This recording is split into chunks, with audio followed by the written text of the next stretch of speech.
Bonsoir à tous et bienvenue dans le journal. Voici les titres. Les femmes d'Azito, un village lagunaire du peuple Akan dans la commune de Yopougon, viennent de créer une coopérative de production de l'atiéké. Elles veulent être beaucoup plus autonomes et constituer un vivier d'emploi pour les jeunes filles du village. À l'occasion du 8 mars, nous avons fait une incursion dans cette unité de production. Au Zimbabwe, la commission électorale a publié le mois dernier la liste des circonscriptions pour les élections générales prévues pour le mois d'août 2023.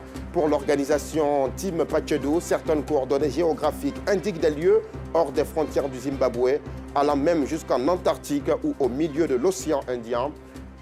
Voilà pour le sommaire. Vous êtes à la bonne adresse pour une info de qualité. Et pour commencer, rendons-nous au village d'Azito, dans la commune de Yopougon. Les amoureux de l'atiéké, le mythique plat ivoirien, connaissent bien Azito.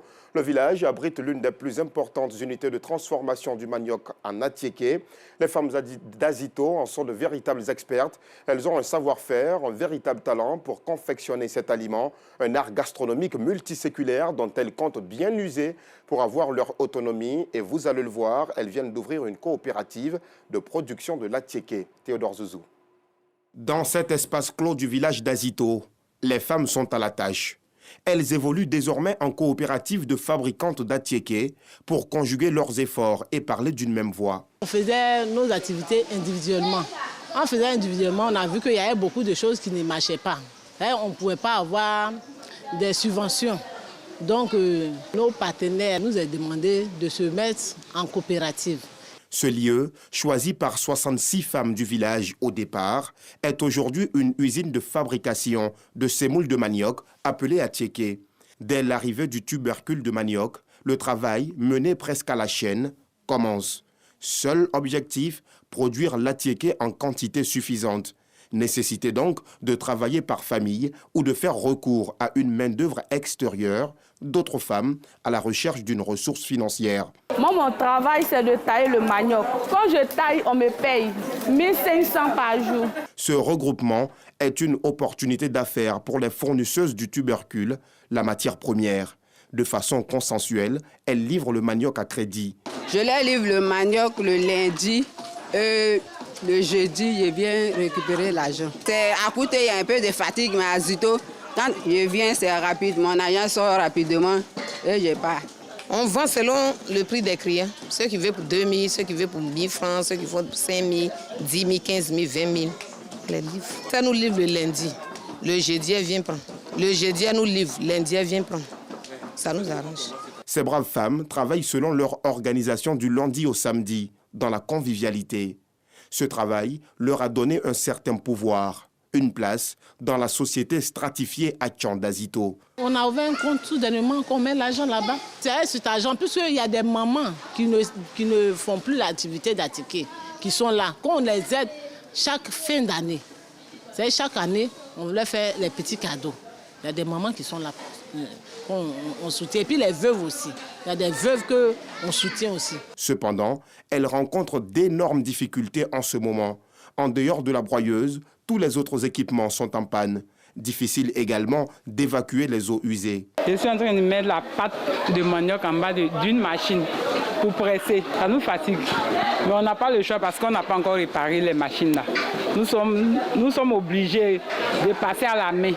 Si j'ai la machine, je ne me fatigue pas. Quand je mets dans la machine me donne les grains. Là, moi, je me repose. Je ne serai pas fatigué. Mais puisqu'il n'y a pas de machine, ils sont obligés de taper à la main. Pour réparer ces pannes d'engins et maintenir les locaux propres, une taxe est imposée aux femmes qui viennent vanner et sécher ces sémoules de manioc. Mais toutes ces techniques demeurent insuffisantes. C'est à cet argent-là qu'on va payer l'électricité. Et puis, il y a l'entretien aussi des machines. Donc, on est obligé de mettre quelque chose. Il y a un petit fonds qu'on a mis pour ceux qui viennent sémouler. Si on peut avoir des champs au nom d'Azito pour planter le manioc, ça va nous faire d'abord plaisir. Ça veut dire qu'on va avoir la matière première rapidement et puis à moins de coût. Donc vraiment, si le gouvernement peut se pencher sur ce côté-là pour nous trouver un espace où nous-mêmes on produit notre matière première pour avoir rapidement à moins de coût, ça nous fait plaisir. La chefferie du village, qui les a soutenus depuis la mise en place de cette coopérative, ne compte pas les abandonner. Nous sommes déterminés à les aider. Ce sont des femmes. Si elles sont désœuvrées demain, ce sera difficile pour nous tous. Mais donc, ce qu'elles font comme activité, c'est de mettre en valeur la ticket et de l'exporter. Aujourd'hui, le problème que nous avons, c'est de chercher des marchés pour elles. C'est de vraiment les aider. En tout cas, nous sommes à leur écoute. Nous, la chefferie s'est engagée à 100% à les aider. L'autonomisation de la femme dans le village d'Azito est presque une réalité. Elle s'engage à surmonter d'ici peu toutes les embûches et atteindre le plein épanouissement avec l'ouverture d'autres projets économiques. Et bien sûr, nous le leur souhaitons vivement. La Journée internationale des droits de la femme sera célébrée ce 8 mars. C'est une belle occasion pour promouvoir certains corps de métier auprès de la gente féminine. Les étudiantes de l'INSAC ont été instruites sur les métiers de l'audiovisuel. L'entreprise Cinekita veut, à travers cette journée porte ouverte, encourager les jeunes filles à exercer dans l'audiovisuel, un secteur, vous allez le voir, largement dominé par les hommes. Reportage. Elles sont passionnées des métiers de l'audiovisuel. Ces étudiants de l'INSAC sont dans la commune du Plateau, à Cinekita, ce matin, pour se familiariser avec les spécialités en cinéma. Lors d'un atelier, elles reçoivent les prérequis de la traduction et de l'adaptation. Des spécialités qui ne sont pas enseignées dans les écoles de communication en Côte d'Ivoire. Quand on fait les langues, c'est juste pour devenir professeur. Alors que, hormis être professeur encore, il y a ces métiers-là qui sont là. Et donc, qu'elles ont aussi en fait leur pierre à apporter à l'édifice, ce métier-là. Et ce métier, il est encore méconnu. Et je me dis aujourd'hui, pourquoi ne pas être en fait les pionnières dans ce métier-là? Les apprenantes sont amenées à visiter plusieurs services. Au service montage et doublage, elles sont soumises à des exercices. Elles doivent faire des traductions et incarner des rôles. Parmi tous ces ateliers, j'aime plus le doublage parce que j'ai l'impression qu'on incarne le rôle du personnage. C'est notre touche personnelle. Ça ne demande pas grand-chose. Ça demande juste aux comédiens d'avoir une bonne articulation. C'est-à-dire qu'il faut que tu parles, qu'il faut qu'on entende parfaitement ce que tu dis. Le comédien doit avoir une bonne diction. Il doit avoir aussi un jeu d'acteur. Parce que le tout n'est pas de venir lire. Il faut ressortir les émotions de l'acteur. Cette journée porte ouverte est une initiative de Cinekita, une entreprise spécialisée dans les métiers du cinéma. Elle veut, à l'occasion de la Journée internationale des droits de la femme, GIF, inciter les jeunes filles à s'intéresser au métier du cinéma dominé par les hommes en Côte d'Ivoire. Il n'y a pas de métier d'homme à proprement parler. Il y a juste des métiers d'individus qui sont passionnés par ce qu'ils ont envie de faire. Donc c'est sur ce terrain-là qu'on va emmener les femmes. Parce que les femmes, en fait, ce sont les mères du monde. Et ce sont les personnes, selon moi, qui sont les plus fortes du monde parce qu'elles donnent la vie, elles prennent beaucoup de recul. Il y a beaucoup plus, en fait, de contraintes d'être une femme, je ne sais pas si vous voyez ce que je veux dire, que d'être un homme. Donc une femme sur ce terrain-là va, pour moi, apporter beaucoup plus. Assistées par la directrice de l'agence régionale emploi jeunes, ces jeunes filles ont également visité la régie de l'entreprise avant de procéder à une simulation de réalisation d'un film. Et puisque nous parlons de la femme, dans la région du Guémont, les victimes des violences basées sur le genre seront bientôt prises en charge beaucoup plus efficacement. L'organisation non gouvernementale Bloom a initié une collecte de fonds à travers un dîner gala de charité le week-end dernier. L'organisation veut construire un centre d'accueil pour la prise en charge des victimes des violences basées sur le genre. 1 milliard de francs CFA, c'est le montant qui a été mobilisé pour la réalisation de l'édifice. Pour rappel, le Guémont enregistre le plus fort taux de victimes des violences basées sur le genre dans le pays. Un sujet de Noussangaré et Clément Bocom. Qu'elles soient sexuelles, physiques, verbales, psychologiques ou émotionnelles, les violences subies par les femmes constituent l'une des violations des droits humains les plus répandues dans le monde. En 2021, la Côte d'Ivoire a enregistré 6040 cas de violences basées sur le genre. Un véritable problème de société qui mérite d'être adressé afin de sauver des vies. D'où la tenue de ce gala de charité, un gala pour la collecte de fonds en vue de la construction d'un centre d'accueil dédié aux victimes de VBG. Nous allons continuer à l'accompagner dans la réalisation de ce projet d'envergure. Ça peut être financier, ça peut être matériel, parce que c'est notre domaine de prédilection, la construction. Et donc, on évolue sur tous les aspects. Nous sommes venus soutenir vraiment cette initiative parce qu'elle est noble. Tout ce qui touche à l'intégrité de la femme, de la jeune fille, de l'enfant, nous intéresse en tant que femme déjà. Parce que la femme, elle est porteuse de vie. Que Dieu facilite vraiment l'accomplissement de ce projet-là. Notre présence ici dénote de l'appui que nous devons apporter à la jeune féminine pour que l'égalité puisse exister, mais surtout pour éviter la maltraitance de la femme. Plus d'1 milliard de francs CFA collectés au cours de ce gala pour la réalisation de ce centre nommé Village Bloom, un village qui verra le jour à Diokwe, dans l'ouest montagneux. Une ville qui enregistre le taux le plus élevé de violence faite aux femmes. Grâce à vous ce soir, la situation peut changer dans la région des montagnes, notamment dans le Guémont, où l'on enregistrait déjà en 2018, selon l'annuaire statistique du ministère de la Femme, de la Famille et de l'Enfant, 536 cas de VBG, donc le pic le plus élevé en Côte d'Ivoire. Grâce à vous, des vies peuvent être changées, des femmes peuvent retrouver goût à la vie. Le village Bloom se veut une réponse à la problématique de la prise en charge des survivants des VBG. Bâti sur une superficie de 4000 m², le village comprendra un centre d'accueil et de transit d'une capacité de 50 lits, un espace médical, un incubateur pour la réinsertion socio-économique des survivants et une école pour la scolarisation des enfants en situation de vulnérabilité. Prévu pour démarrer au mois de mai, les travaux du village s'achèveront en juin 2024. Et dans la commune d'Atekoubé, c'est autour d'une compétition de randonnée et un tournoi de football que les femmes ont célébré le 8 mars. Les femmes des différents marchés du Vivrier ont profité de la journée pour se maintenir en forme, le tout en présence du maire de la commune, le ministre des Sports, Paulin-Claude Danho. Patrick Dadier. Une tradition respectée dans la commune du ministre Paulin-Claude Danho pour l'édition 2023 de la Journée internationale des droits de la femme. Le patron du sport ivoirien, par ailleurs, maire d'Atekoubé, a honoré les femmes du vivrier de sa commune. Danho s'est rendu au marché pour partager avec les femmes leur quotidien. À Atekoubé, cette journée est placée sous le thème « Maman, laisse ton panier ». Viens transpirer et gagner plus de l'eau avec nous grâce au sport. Une randonnée de 3,5 km connaît Mariam, Nébié Sandrine, Zané Nathalie s'offre la plus haute marche du podium. Un match de football disputé a tourné à l'avantage des mamans du Vivrier qui ont disposé du sel des bombardiers. 3-2.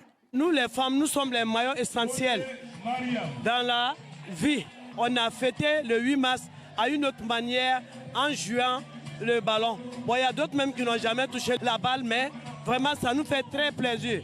Vu que nous avons une ligue qui existe au niveau de la commune d'Atekoubé, je voudrais les inviter à s'approprier l'événement de la randonnée pour leur bien-être, pour qu'elles puissent être en très bonne santé. Les femmes d'Atekoubé, véritables Amazones, ont pris plaisir lors de cette journée grâce aux activités sportives, facteurs de cohésion sociale. À l'instar d'Atekoubé, les femmes de Bingerville ont aussi été célébrées ce 8 mars 2023. Et bien sûr, la réduction des inégalités entre hommes et femmes était au cœur de cette célébration. On fait le point dans ce reportage. Les femmes de la commune de Bingerville ont célébré ce 8 mars la Journée internationale des droits de la femme. À cette rencontre, les femmes qui ont fait valoir leur droit à la retraite ont été honorées par le premier responsable de la commune. Le maire de la commune de Bingerville n'a pas manqué d'éloges à l'endroit de ces femmes. En tant que premier responsable de cette commune, j'ai décidé de venir communier avec les femmes de la commune et surtout les femmes du conseil municipal et les femmes qui travaillent au sein de la mairie. Donc vous avez vu, il y a eu 5 départs à la retraite, donc il était important pour magnifier ces personnes qui ont servi Bingerville depuis qu'elle a été érigée en commune en 1985. C'est sur une note festive que cette cérémonie a pris fin. Hors de nos frontières, au Burkina Faso, l'organisation non gouvernementale Médecins sans frontières a annoncé aujourd'hui la reprise de ses activités suspendues après la mort de 2 employés lors d'une attaque de terroristes présumés dans le nord-ouest du pays. Et puis au Zimbabwe, la commission électorale a publié le mois dernier la liste des circonscriptions pour les élections générales prévues pour le mois d'août 2023. Pour l'organisation Team Pachedou, certaines coordonnées géographiques indiquent des lieux hors des frontières du Zimbabwe, allant même jusqu'en Antarctique ou au milieu de l'océan Indien. Zeynab Soumaoro est entrée depuis le 3 mars 2023 dans la prestigieuse liste des Ivoiriens ayant remporté un prix au FESPACO, l'incontournable festival panafricain du cinéma et de la télévision de Ouagadougou. La jeune réalisatrice ivoirienne est revenue avec le deuxième prix de la catégorie film des écoles africaines de cinéma. Son documentaire intitulé « Sur les traces de mes ancêtres » a conquis le jury et nous avons le bonheur de la recevoir sur ce plateau. Bonsoir Zeynab Soumaoro. Bonsoir. Pour un coup de serre, on peut le dire sans risque de se tromper, c'est un coup de maître. Comment est-ce que vous vous sentez après ce sacre? C'est un réel bonheur et une très grande fierté pour moi d'avoir eu à représenter mon institut, l'ISTC Polytechnique, mais en plus de cela, la Côte d'Ivoire. Très bien. C'est un honneur pour moi. Vos ancêtres dont vous parlez dans le film sont les guerriers Soumaoro de Samatigila, une petite localité du nord-ouest de notre pays, la Côte d'Ivoire. Mais qu'ont-ils fait concrètement pour être qualifiés de guerriers? Ils ont marqué un acte fort dans les années 1800. Ils ont eu à protéger tout le village parce qu'il était prévu une attaque. Et lors de cette attaque-là, ils ont décidé, eux, en tant que guerriers, d'aller combattre et de protéger tout le village. Et d'où part l'inspiration? À quel moment vous vous dites bon ben ça y est, je dois retourner sur les traces de mes ancêtres et réaliser un film documentaire pour retracer cette histoire? Déjà, il faut dire que l'idée vient de mon père parce qu'il a eu à me raconter mon histoire. Et je me suis dit que dès que l'occasion se présente où je pourrais réaliser un film documentaire, j'allais mettre l'accent là-dessus pour pouvoir faire découvrir cette belle histoire-là au monde entier. Nous avons eu l'opportunité d'en regarder un bout dans la préparation donc, de cette interview. Dans votre sujet, on voit une certaine tradition qui est respectée à l'occasion donc de la fête du Ramadan, c'est bien cela, à Samatigila. Donc la tradition est perpétuée. Qu'est-ce qu'ils font concrètement? C'est une cérémonie de reconnaissance qu'ils appellent la Dori. La Dori. Afin de remercier ces guerriers-là. Il faut dire que depuis les années 1800 jusqu'à aujourd'hui, c'est une tradition qui est perpétuée jusqu'à aujourd'hui. Et j'ai eu l'occasion en 2021 d'aller la découvrir. Dans la construction de votre film documentaire, vous voyagez d'Abidjan à Samatigila. Est-ce une invitation à un retour aux sources, à nos histoires et à nos coutumes? Oui, c'est vraiment une invitation au retour aux sources parce que finalement, je pense que le retour aux sources est indispensable parce que ça nous permet de nous réconcilier avec nous-mêmes, mais surtout de se recentrer sur ce qui est indispensable pour nous et essentiel aussi pour nous. Vous faites là une belle promotion de votre village natal, qui est donc Samatigila, qui, comme je l'ai dit, est situé dans le nord-ouest de notre pays. Est-ce que ce documentaire a pour but aussi d'augmenter le nombre de visiteurs à Samatigila, qui, je voudrais le rappeler, héberge aussi l'une des 8 mosquées de type soudanais inscrites au patrimoine mondial de l'UNESCO? Exactement, oui. Effectivement, c'est aussi une invitation à ce que tout le monde vienne découvrir mon village, parce qu'aujourd'hui, avec les différents festivals auxquels j'ai participé, ça me permet de faire découvrir le village et inviter également les gens à venir visiter mon village. Alors, en Burkina Faso, à Ouagadougou, d'où vous revenez, vous avez remporté le deuxième prix dans la catégorie film des écoles de cinéma, africaines de cinéma. Exactement. Comment est-ce que vous vous êtes senti? Vous vous êtes dit c'est une consécration ou bien c'est le début d'une grande aventure? Oui, effectivement, c'est vraiment le début pour moi parce que c'est un honneur non seulement de remporter ce prix, parce que cette année, vraiment, la catégorie était assez serrée, les films étaient de qualité et savoir que je suis sortie deuxième, c'est vraiment une confiance en moi qui s'ajoute, mais ce n'est que le début. Et vous savez que nous, RTI2, nous sommes très proches de la population. On l'a montré tout à l'heure dans l'un de nos reportages. Le secteur du cinéma et de l'audiovisuel est majoritairement dominé par les hommes. Et vous êtes une femme qui ose. Est-ce qu'il y a de la place pour les femmes à l'occasion du 8 mars? Il faut les rassurer. Il y a la place pour tout le monde, il y a la place pour les femmes et je pense que le chemin est tracé pour nous. Le cinéma, c'est une passion pour Zeynab Soumaoro? Oui, une très grande passion depuis toute petite. Et je ne compte pas m'arrêter là. Vous ne comptez pas justement vous arrêter là. Est-ce qu'il y a déjà des productions sur lesquelles vous travaillez? Il y a des thèmes qui tout de suite vous viennent à l'esprit, sur lesquels vous aimeriez avancer? Oui, déjà, il faut dire que je veux me spécialiser en documentaire. Donc, il y a pas mal de sujets encore que je veux traiter. Mais encore une fois, dans mon village, parce que c'est là-bas que je veux épuiser toutes les histoires possibles. Et puis, voilà, je vais continuer. Mais il y a aussi des histoires dans mon village. Je vais certainement vous mettre en contact avec les gens de chez nous. Mais revenons à la Dori. Est-ce que, encore cette année, à l'occasion donc de la fête du Ramadan. Oui. Tous ceux qui ont envie d'aller découvrir cette histoire iront retrouver les rituels ou les rites. Chaque année, la cérémonie est toujours présente. Et j'invite vraiment tous ceux qui ont l'occasion d'aller à Samatirila durant la fête de Ramadan. Ils verront que les guerriers Soumaoro sont encore célébrés jusqu'à aujourd'hui. Merci beaucoup, Zeynab Soumaoro. Je rappelle que vous avez glané plusieurs prix, dont celui du CLAP Ivoire 2022, prix de l'intégration de l'UEMOA, c'est bien cela. Merci infiniment d'avoir répondu à l'invitation de la rédaction. Vous revenez de Ouagadougou où vous avez glané le 2e prix dans la catégorie film des écoles de cinéma. Merci à vous de nous avoir suivis. C'est un réel bonheur d'avoir été la vôtre. On se retrouve demain soir, si Dieu le veut. Excellente soirée.